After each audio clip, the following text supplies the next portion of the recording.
the protection of the environment is our duty. So we would have heard about the saying, but it should not be a saying. We should also follow it. So we all are familiar with the word environment. The things around us is nothing but our environment. So we all can enjoy our environment by looking around us, where we see hills, forest, river, waterfalls, streams, sun, moon, insects, animals and birds.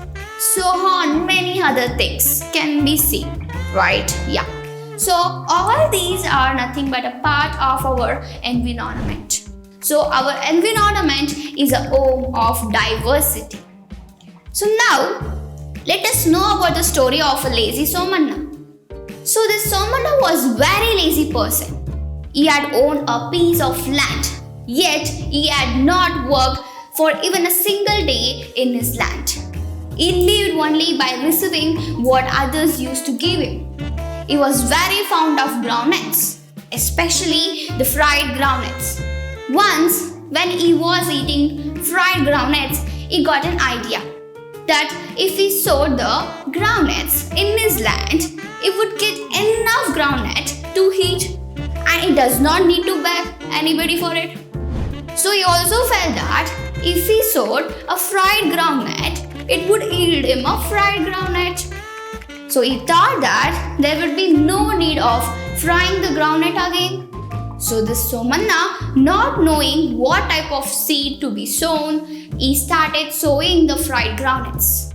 From the next day itself, all the neighboring farmers were all happy to see him working in the farm. Days passed by and there were greenery and the plants growing everywhere. But there was not even a single crop in his field. So from this above story, we can know that, what is that? So we got to know about the characteristics of raw groundnuts that is need to be grown into the plant. So this is called living component. In the fried groundnut, the living component is destroyed. So this is a non-living state. So in our environment, there are living beings which have the living characteristics and non-living beings which do not have living characteristics. Plants and animals all are living beings and they have certain characteristics to decide them as living beings.